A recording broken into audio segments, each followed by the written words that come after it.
Coming up on Tech News Today, we'll look at all of Apple's new iPods. We'll find out why Sony, Amazon, and Apple are all fighting over the streaming business, and a new storage technology that promises 5 times more awesome. What is it?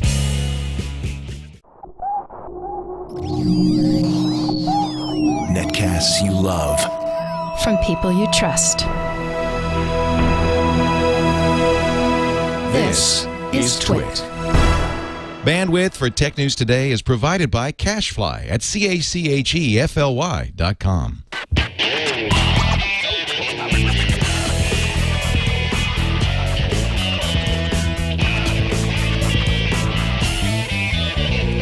This is Tech News Today for Wednesday, September 1st, 2010. Tech News Today is brought to you by Windows Weekly, because there's more to life than Apple, and Paul Thurrott can prove it. Find it weekly on twit.tv.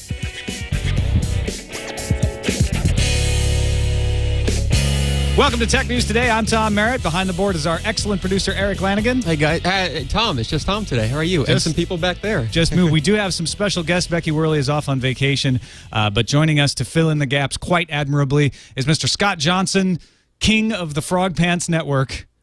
Lord over all I see. No, that's not true. Well, thanks, Tom. I'm thrilled to be here on a day where we get to talk about a little bit of Apple news. Yeah, there might be a little bit of Apple news in the lineup today. Also joining us from Channel Flip is Mr. Will Harris. Will, welcome to TNT. Salutations, good sir. It's a pleasure. I am a big fan, and I'm very honored to have you on the show today. Oh, don't. I'm sporting today the Tom Merritt beard in honor of you. That's very nice of you. Did Scott, do you also, it looks like you've got a little stubble as well. I'm trying, but I as everyone listening and anyone live listening knows, yeah. I can't compete. How can I compete with the glorious facial hair that you seem to be having every day? I'm no home theater geeks, but I try. Let's start off with the Apple announcement. So Steve Jobs went up in front of the press and a few well-placed fans to applaud today and announced several things. We'll start with iOS. iOS 4.1 coming next week to your iPhone and your iPod Touch absolutely free. Your firmware update will be absolutely free. It adds HDR photos, tone-mapped photos if you're Alex Lindsay. It may not, it's arguable whether this is actually HDR photos. Game Center, which we were promised a while ago, is supposed to arrive. And interestingly, TV rentals. None of this comes to the iPad until later. iOS 4.2 will come to the iPad in November. You'll get all those features that are in iOS 4.1, plus the ability to print from your iPad. Anything in here trip your triggers? Well, for me, the idea, because I think originally Steve had gotten up some time ago in the iPad launch or sometime during iOS 4 talk and said, look, September's roughly when you're going to see the update to the iPad. So I was super sad to see something all the way in November. To me, that's winter, and we're out of fall, and that seems like a long time to wait. I realize it's only really a couple of months or a few months from now.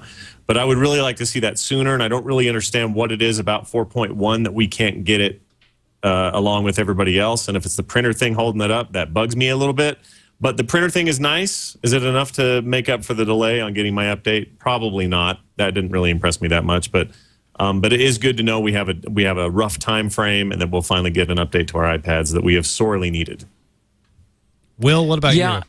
I think the most interesting thing, I mean, hate to be prosaic, but the most interesting thing about 4.1 is fixing the blinking proximity sensor bug. The number of calls that I have fluffed due to that bleeping proximity sensor, is quite a lot. So I'm very pleased they've actually gotten around to fixing that now. Well, I don't understand how they could bust it in the first place. Like, it worked on every other version of the OS. What did they do that suddenly stuffed it? Well, you're probably holding the phone wrong, because if you're receiving calls, that's the problem right there. We also got, as we expected, a new lineup of iPods. No iPod Classic update. It's still around for sale, but there's not a new one. However, we do get a new iPod Shuffle, and it looks pretty much like the one from 2 versions ago. The buttons are back. It's a little smaller, $50. iPod Nano got the biggest makeover. It's now a multi-touch square. Nice small form factor. Sports an FM radio now, and it's $149 for the 4 gig, $179 for the 8 gig. iPod Touch is going to become an iPhone without the ability to make calls. Retina display, front-facing camera, A4 chip, FaceTime, all that stuff in there. 8 gig for $229, 32 gig for $299, and 64 gig for $399, and that'll be available next week. All these available for pre-order now. iPod Touch, pretty much as expected. iPod Nano seemed to be the one that wowed people. You agree, Will? Yeah, I think it looks really nice. I mean, I think it's a bit of a killer. I think a lot of the previous generation Nano had a really awesome video camera, which obviously they've killed. Yes. You played back video, which obviously has died again in this, which may or may not be an issue for you. I can't really believe that people are watching video on a Nano, but maybe that's just me. But you have to say, it does look pretty pimp. It looks a little bit like, music player of the future. Scott, you were pretty excited about this, right? I was, and I want one, but I can't help to kind of go back a little bit and think about the features that were originally touted to me by Steve Jobs about Nanos of years past, and how finally this Nano has the ability to play video, and now finally it can take video, and now we can they can compete with the flip cameras and all this other stuff floating around, these inexpensive small cameras, and to have him get up and basically not really acknowledge the fact that these two features have just been, removed in favor of form factor and this new interface, it's fine, but it's also a weird thing to hear Steve talk about something that obliterates what he used to say were magical new features, and it's about time it came to the thing, and what a great advancement it is. And I'm with Will. I don't think a lot of people probably use this to watch video on, and Apple probably knows this. So they're just kind of chopping off what didn't really matter, and the camera is probably far better suited in a touch, in the touch and in the iPhone anyway. So I get all that, but it just seems a little weird to sort of shovel that away in favor of something that's different. But I do want one. It's Scott? cool. Last week we were at war with Eurasia. Next week could be anything. Yeah, we've never been at war with Eurasia. Also, iTunes 10 is available today, and lots of little tweaks in here, but the biggest thing is a new social network from Apple called Ping. Microsoft Zune fans will see this as stuff we already had. It's the ability to share playlists, see what other people are listening to, essentially like a Last FM or maybe a Blip FM for your iTunes closed ecosystem. Only other people using iTunes will be able to see this. I will definitely sign up for this. I'll probably follow a few people, but I'm a Last FM diehard. I'm not sure this is going to change my behavior. What about you guys? Well, for me, what will matter here is how well is it integrated into other content on iTunes. Will we have the same kind of interactivity or fan base or connection between friends when it comes to apps? I would love to be able to see what apps are my friends downloading, what's their favorite app, or what is the most downloaded app, and then how many of my friends have that app, and be able to suggest within that system. But even beyond that, I'm more excited about this being integrated into podcasting. If they do that, that's a huge boon for me as not only a producer but also a listener. So if they didn't talk about this at all, but if those features are not just music specific, then I am all over this, and I think it's a great way to go. If it's just music, then it's really just myspace.com done in a way that's more accessible and already has a huge base or whatever. It really strikes me as like just a massively limited version of Twitter. It's like, let's take the Twitter feature set and then make it just for music. I mean, I don't understand. To me, this would have made more sense if they announced, massive sort of like integration and profile integration and all those kind of things with Twitter or with Facebook. Like, do I really want another sort of live streaming content feed kind of service? Really? Just for music on iTunes? It's an okay place to go. Like, go to iTunes and say, oh, my friends just got this album. This is what they're saying about it. It's more, to me, it's Facebook than it is Twitter. But then, for that to be meaningful, I would love to be able to tie that account to Twitter and say, oh, Scott just said that this new podcast is awesome. Boop, and out it goes. If that doesn't get integrated at some point, I'll be A, surprised, or B, mad, because that needs to be there for this to be truly sort of, to have it be able to spread around and have it linked to Facebook and have it linked to other social networks. So I totally agree with that. There needs to be that kind of integration so that we can still use what we're using, and then let them give us a cool experience within iTunes. That's fine with me. And the one more thing today was the Apple TV, not the iTV, the Apple TV. The new one is a quarter the size of the old Apple TV. Not about storage. You can't buy things from the Apple TV. It's all streaming. It's a small black palm-sized rental-only device. You'll be able to get first-run HD movies for $5, rentals of other movies for $3, TV shows for 99 cents from ABC and Fox to start with, and Netflix. You'll also be able to use the new AirPlay service to stream movies and television shows from your other Apple devices, from your laptop, from your iPad, from your iPhone, anything with iOS, to the Apple TV. And the Apple TV is going to be $99, available in a month, 4 weeks from today. You can, like all of this stuff, pre-order it starting today. I was a little disappointed when they said you can't buy things from the Apple TV. I have an Apple TV. I use it for very specific reasons, and I like to be able to buy stuff from it. But if you set that aside, which is probably a niche use, I'm one of the few people to do that, this is a pretty decent box. It's the right price. It's got Netflix on it, and it's got the ability to rent shows, at least from ABC and Fox at the beginning. What else is missing here? What do you think will hold this back, if anything? I can't wait to hear what Will says about Netflix, because, I mean, you were talking earlier about how this is kind of a problem in the UK. Yeah, well, you know, a lot of this stuff just doesn't exist in the UK, so Netflix doesn't exist over here, and I'm sure the TV rentals will take, 12 months to get over here or something if they come over at all. I mean, I think there are a couple of things that were really obviously missing for me. One was any kind of app ecosystem. It struck me that they really missed the opportunity to take the iOS and bring that to the TV and really revolutionize. God, that's a horrible word. At least change the way we think about applications on the TV. Revolutionize the magical platform. Yeah, exactly. So I thought that was a really missed opportunity. And also I thought it strikes me that this is not so much like Apple TV Mark III as it is the Apple version of like the Roku box or the Sling box. It's in terms of feature set, it seems to be pretty much like a rip-off of those devices, except just using the iTunes ecosystem. So I'm kind of not that enamored of it. And this is as someone who has an Apple TV and loves it.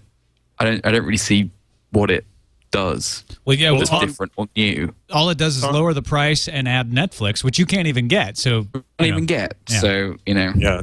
To me, the two kickers here, I like the form factor, first of all, which is kind of cool. I like that Steve got up and admitted that the previous Apple TV was kind of a failure. Like, it didn't take off. It wasn't a big hit. There was something endearing about that for some reason to me when a company does that.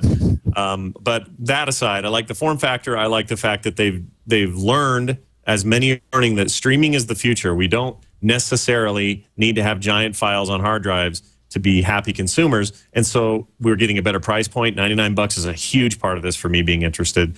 And the lower cost on rentals is good. Tom, I would ask you this, though. So, like, when you get a TV show now, let's say it's a 13-episode series on TNT. Say it's The Closer, okay? That's usually like $36 for the whole season. Now it's $13, assuming TNT falls in line and does the whole rental thing. But assuming they do, we're paying a lot less for the same content in HD and all that. So so the question is, don't I love that because I save money? Yeah, but I guess what I'm saying is, what is it about paying the $36 and keeping those files? I think I think that's really interesting, because I think if you're the sort of person that would go to Blockbuster and rent like a DVD box set of a season and then take it back, the ability to kind of rent TV like that is really compelling for me. Particularly, I would find that really useful. But I think I've completely lost my train of thought. Sorry. It's late there, right? I was on a roll, and I was like, I know exactly what I'm talking about. This is crucial, and no. Well, okay, I'll try to pick it up for you a little bit, which is, for me, it's the flexibility. I buy a season of The Wire. It may be more expensive, but I can watch it whenever I want, whether I have an internet connection or not. Yeah, I can watch it on my iPad, on a plane. All the episodes are there. It's on my schedule. With this, I'm assuming that if I rent it on my Apple TV, I can still watch it on my iPad. I haven't followed up to confirm that, but I'm going to give them that, say, yes, I can, at least within the 2-day window. But for the next episode, I can't buy all the episodes at once and then just watch them at my leisure. The next episode, I have to have an internet connection and stream it. On the Apple TV, I can't, if my internet goes out, I can't watch it at all because there's no storage. Do you know what? Yeah. Is this Apple's response to Hulu? It strikes me that the usage model for this is more Hulu than it is iTunes download. Yeah, this is a Roku, Boxy, and forthcoming Google Box competitor. Yeah, that's the way I see it. And I think the streaming would be a lot more interesting, certainly to me, if all my Apple content was already in the cloud. Like, if I can stream it from my iPad or from my computer, which I've got to go and boot up or something, not interesting. If Apple knows everything that I've ever bought and has it in a nice little cloud data center just to stream to my Apple TV, that would be a lot more interesting. Yeah. And let's be fair. When it was announced as one more thing, the thing was crossed out and they called it a hobby. So Apple is trying to set your expectations that this isn't baked yet. This isn't our final version. We're not touting this as the next iPad. This is a hobby. But the fact that they make it one more thing as their kind of centerpiece announcement, even they called the iPods the entree. They were trying to work around this idea that we're all going to focus on the Apple TV. But the one more thing is always the surprise announcement that everybody focuses on. It's obvious that they don't think this is the be-all and end-all of the device they will eventually make. But I think they had to make a lot of compromises in order to get the licensing agreements and drag ABC and Fox into the 99-cent rentals. And you know what the thing is about a hobby is that, Steve Jobs has sort of repeatedly said, hey, we're not there yet. It's a hobby. We're still working on it. But the thing is that, if you suck at a hobby, you tend to give it up and move on to something else unless you are really, really, really interested in being super good at that hobby. That's why I'm still podcasting. I think what we can take from this, I think we're on, the third or fourth generation of Apple TV now that is still a hobby. At some point, Steve Jobs really wants this to not be a hobby. Your whittling is never going to pay off, Grandpa. Give it up. All right, Amazon trying to take a little bit of the piss out of Apple today. Some folks have noticed that several ABC and Fox television shows are available for sale from Amazon Video on Demand for 99 cents. So this is just a little plug back from Amazon. But there are also rumors that they're going to prep a subscription video service. Wall Street Journal has gotten no comments, but they have a report out saying that they are already they're going to add a subscription video service to their TV sales that would operate similarly to the current services. So instead of buying individual episodes or renting individual episodes, you just pay a monthly fee and get presumably some sort of all-access pass to every piece of video available from Amazon on-demand video, which if you haven't looked at it, they've got a nice wide variety of stuff there. Well, yeah, in case, if people have their heads in the sand, they may not have noticed, but Netflix streaming is a fairly, by all accounts, unmitigated circumstance, unmitigated success. And you could argue that Hulu is experiencing some success in a different way, but streaming services are on the rise. If you're a big content holder, creator, broker, why the crap would you not want to get your hat in this ring now, quickly, before it gets crazy? I think Apple did it today, and I think Amazon's about to do it too. I completely agree. If you are, this story is like Amazon is rumored to be prepping a video subscription service. And it's like, you can imagine that any company that is big on the internet right now is prepping some kind of media subscription streaming service. They all are, because it is, where we're going in the next few years, and they all want to be there. Well, and the ridiculous thing about this is we would have had this 5 years ago. Maybe not 5, at least 3 years ago, if it weren't for licensing. It's all about figuring out the terms of getting someone to allow you to stream their video. The cloud storage, the infrastructure, all of that stuff is easily done. It's just getting the industry to move into the modern age, and that's a slow, hard slog. So it's encouraging to see that we are starting to get some deals, and we are starting to get lots of people trying out bits of this. What's sad is that none of them are the be-all, end-all for all the shows you want to watch. Well, you can sort of imagine a landscape in the future that looks very much like, as much as we might dislike the prospect, the existing kind of cable and channel infrastructure, where you've got to have different packages to get different stuff. You've got to go to service providers who will have different packages of channels and different types of content. I think, unfortunately, although the web was always supposed to be a la carte, and it was always supposed to be about you could have this bit of this show and this bit of that show, I think what we're going to find is that it's, every service and every service provider will have different type of bundling, a different type of packaging, and it's, we're just going to be left with the status quo, but delivered over IP rather than cable. Well, Tom, it goes back to what you said last week. We talked about it on this very show. Why Comcast and everyone else is missing the freaking boat. They could provide what he just said. They have it within their power now to take over that whole thing and make everyone else seem silly and illegitimate. And I don't know why they don't do it. Well, Sony's going to do it. They've got a cloud-based service that's going to be available on PlayStation 3, Bravia TVs, Blu-ray players, and Sony PCs. The video on demand powered by Curiosity. How do you spell that? Curiosity. I think you spell it Lame, Tom. That's how you spell it. Thank you. Thank you for that. But it's pronounced Curiosity. Interesting. It's going to be made available in France, Germany, Italy, Spain, and the UK starting this fall. The Music Unlimited part of this is going to follow later on. They say they'll have millions of songs by year's end. This is Curiosity, by the way, has been streaming video in the U.S. since April, so it's kind of an expansion of that enterprise. And they even say over time they'd like to add games and ebooks. This is separate from their PS3 online store. This is again a subscription service, a cloud-based service that allows you to rent and stream. Sony lately is confusing the crud out of me, and I don't know why they're doing this, but they have so many different rumors of services and actual services that all have different names but run on some of the same hardware, and in other cases not the same hardware. I don't know what they're doing. Like, this would be so much simpler if they could just unify this all. I mean, there's a reason Apple still uses iTunes. It doesn't go, okay, we got this separate thing for apps, and now we have this separate initiative for movies. They do the same thing for everything, and there's real, like, smart consumer science in that, so that we all don't get confused and wonder what the crap's going on. And I feel like this is a weird step to me. But anyway. What Sony is doing so badly at this, even Microsoft understands that. Zune integrates with Windows Phone, integrates with Xbox, integrates with your PC. It's like Microsoft can get this right, and you still don't get this right. I kind of feel like when it comes to this sort of thing from Sony, it's like, welcome to give a crap population, Sony.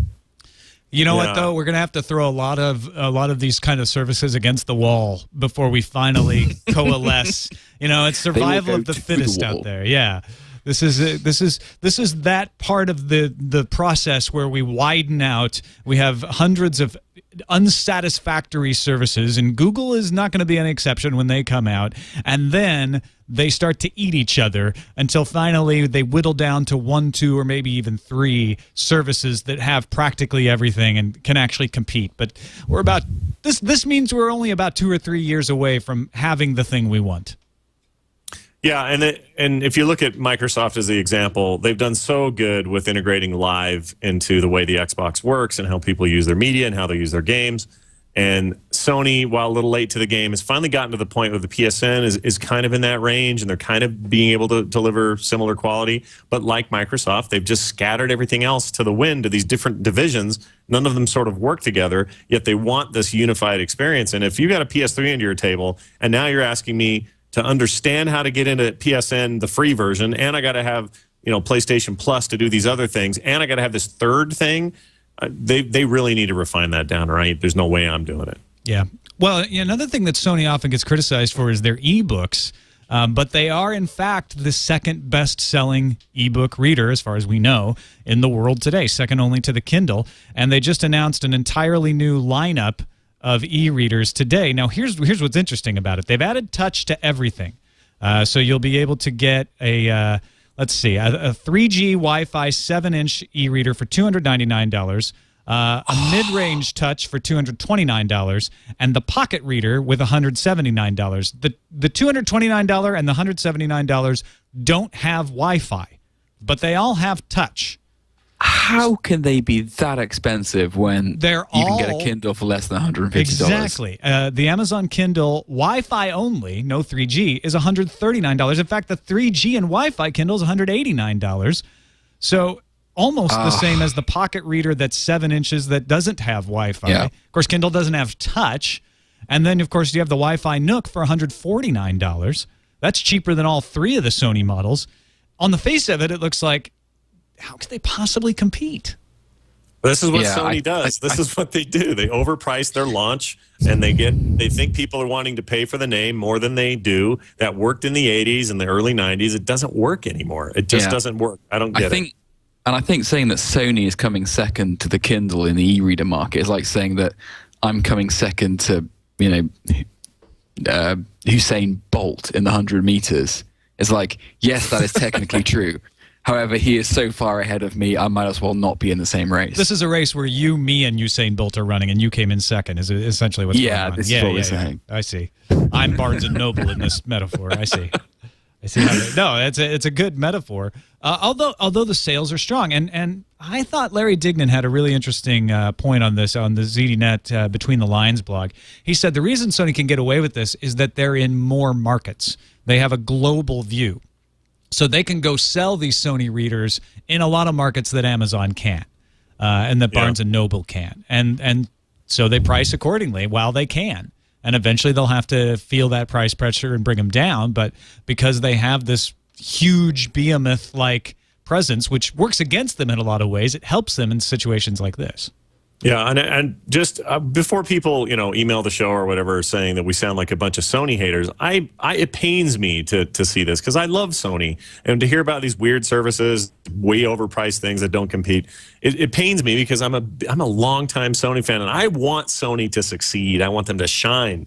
So this is just and again, the international thing plays a role, but this is just one of those things where I just think, well, I'm not buying that reader, and it's just as simple as that. We can only vote with our money, and that's where I'm not spending it. All right. Well, I know it's one of those days where you look at the news and you're like, just everything is about Sony today. But we have one more story. Open source PS3 hack code has been posted.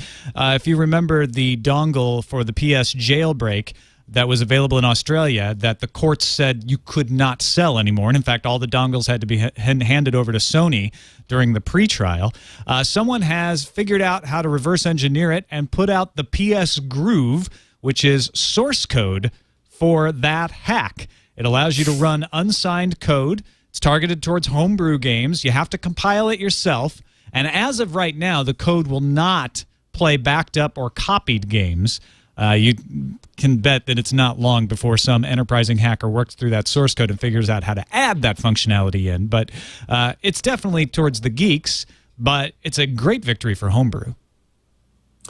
Yeah, in the early days of the PS1, it was really hard to copy what were then just basically CD-ROMs. And in the PS2 days, the early days, it was very hard to duplicate and hack these games that were based on a DVD format because it was new and fandangled. We knew there'd come a day when this Blu-ray stuff and the hardware that played it would get hacked. So none of this really surprises me that much. It was just sort of a matter of time. And I think they need to defend it like they should and always have. They should fight it. I'm not a fan of pirating games, and so I'm all about supporting the developers, but this is one of those things where you just can't stop the machine. I don't know how you change it. I don't understand what we really need to homebrew or open source a firmware when you can put Linux on it. You can't anymore. The new PS3 firmware removed the ability to put Linux, so that's what caused this jailbreak to be created in the first place. And in fact, a guy in Australia tried to sue Sony, saying, "Hey, you changed the terms. You changed the terms of my purchase. I bought this Sony PS3 knowing I could run Linux, and now you've removed that function." He lost in court, but at least somebody made a run at it. So this allows you to run Linux if you want this Sony PS Groove stuff. Wow. I don't know. I mean, it's not going to stop there, though, with homebrew and this kind of stuff. This will just get bigger and bigger until somebody says, we've done it. We can all go copy our version of, what the heck, Uncharted 2 and share it with your friends, and then it's all over. And they'll be in the same boat as modded 360s are now. And the previous generation was a mess with that kind of stuff. And it just happens every time until we get a new generation of stuff, which will probably be all streamed stuff anyway, and it won't matter then, and we'll figure out a way to sort of deal with that kind of hackery. But there's always going to be this thing looming over video games. Speaking of a mess, real quickly, we should mention that Julian Assange is not out of hot water in Sweden. Public Prosecutions Director Marianne Nye now believes there is reason to believe a crime has been committed, and the rape charges against Assange have been reopened. If you remember last week, prosecutors canceled an arrest warrant for Assange, saying he was no longer suspected. The decision to reopen the case follows an appeal by a Swedish woman who has accused Mr. Assange of raping her. So this is just getting messy. I mean, on the one hand, it looks like some kind of attention-getting PR stunt.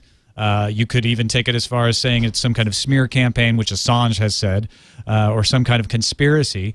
On the other hand, when you're talking about rape charges, they usually don't get brought. That's a big problem, is that you don't have people stepping forward as often as they should.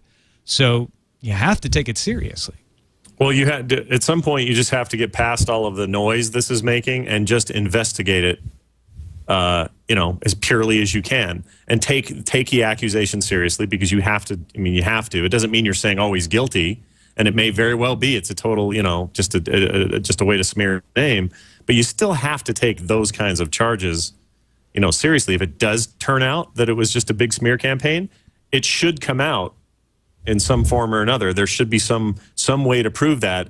I'm sure that there are cases where that isn't true. I know there's people on death row who finally are, relieved of their time on death row, or not death row, but in prison because of DNA evidence finally coming to light or whatever. So I know there's exceptions, but I don't know what else you do in this case. You just have to hunker down and due process the thing out. All right, that leaves us with nothing left to tell you today except for what we have in the news fuse.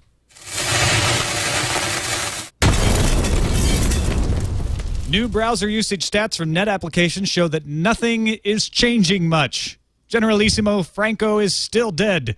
Internet Explorer slipped 0.3% to 60.4. Chrome took that 0.3% and added it to their share, rising to 7.5. All the other browsers moved at or less than 0.1%. So statistically, nothing happened.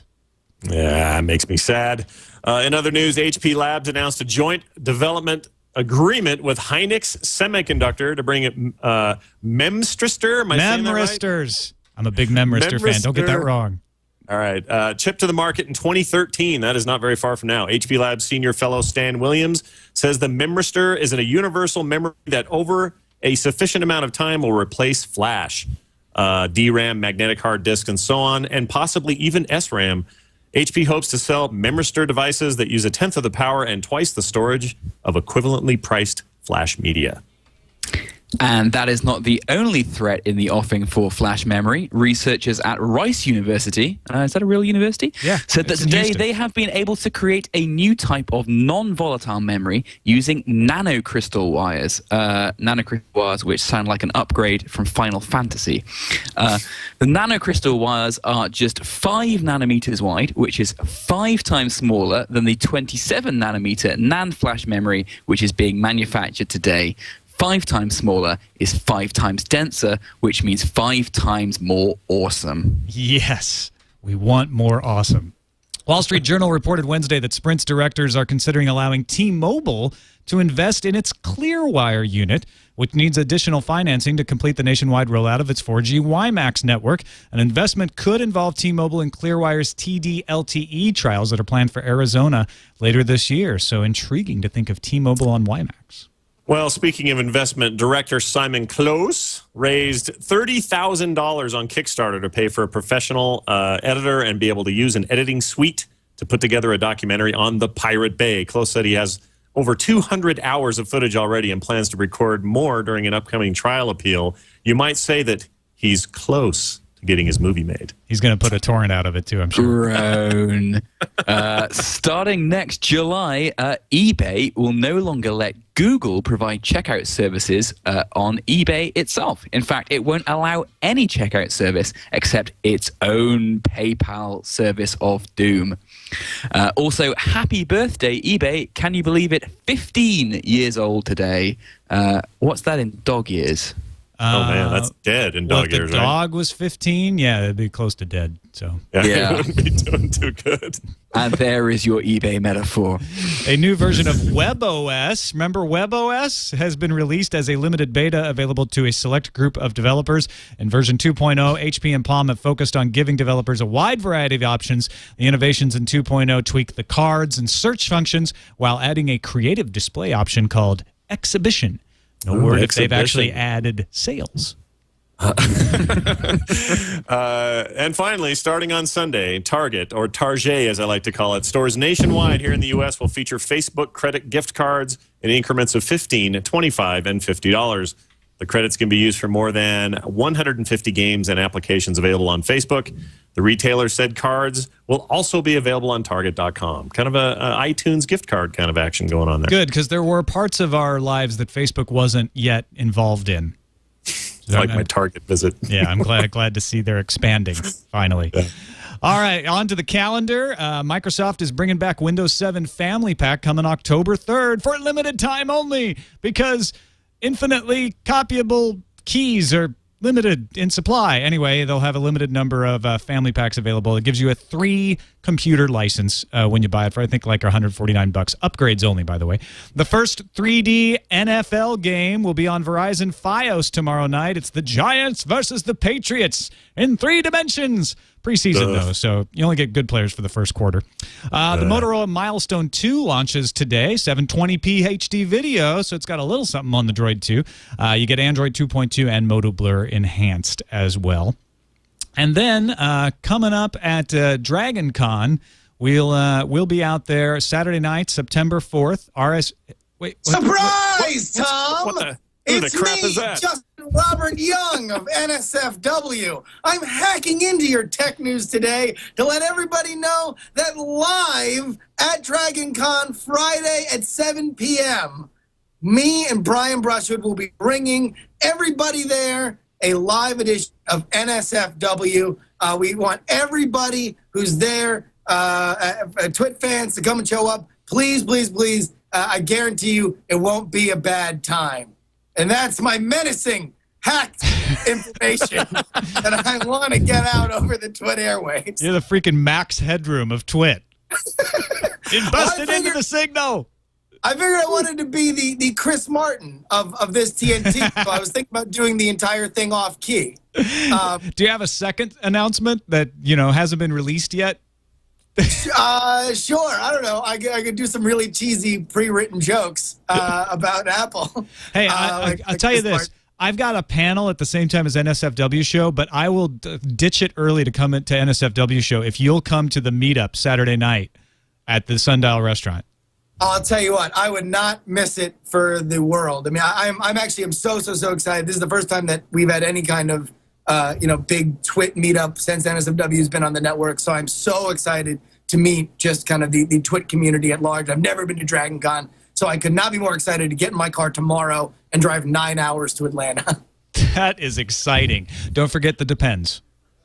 Oh, no, don't worry. I'm going to be like that one astronaut lady. I know. Like, that's what I was thinking of. Straight through. Exactly, yeah. Thank goodness she's paved the way. You'll be able to smell me 2 hours outside of Valdosta. And if you would like to smell Justin Robert Young in person, you can also go to Dragon Con. Don't forget our meetup is Saturday night, September 4th at 6 p.m. at the Sundial Restaurant, top of the West End. Email lisa@twit.tv to let us know if you're coming so we can make sure we can accommodate everyone. Thanks, Justin. Thanks for hacking into our podcast there. On to the voicemails, 260-TNT show. We got a call from a caller who has an idea of why he thinks Hulu is not on the Apple TV. Hey, what's going on, TNT crew? This is Jack in D.C. Kind of had a thought on the Apple TV and why there's no Hulu. Basically, I think Comcast owns NBC, which provides a lot of content to Hulu, and if you've got Hulu, Netflix, YouTube, and everything else pretty much streaming down the box, you really don't have a reason to get Comcast premium services now, do you? Anyway, talk to you guys later. Peace.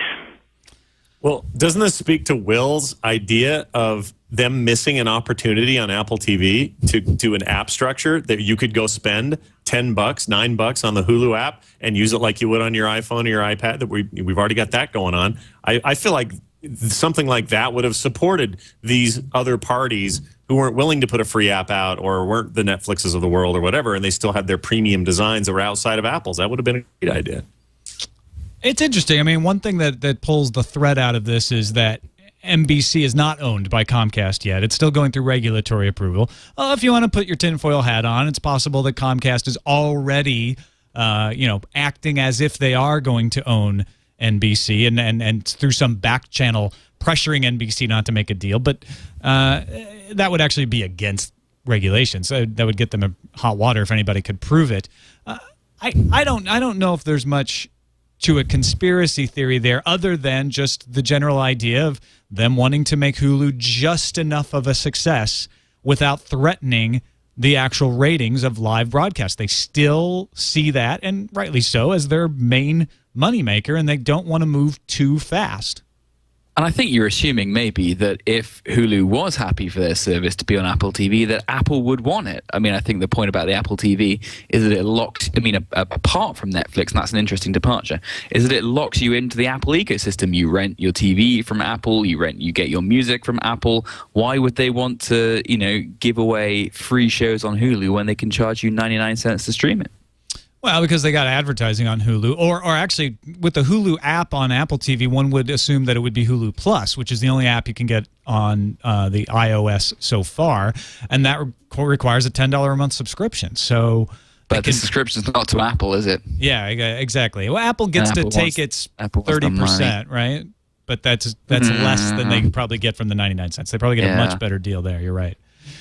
All right, let's move on to our final bit, an email here to TNT@twit.tv. A. Baker in Riverton, New Jersey, was among several people who responded to Mr. Dvorak. I think it was Patrick Beja. It might have been Jason Heiner. I can't remember.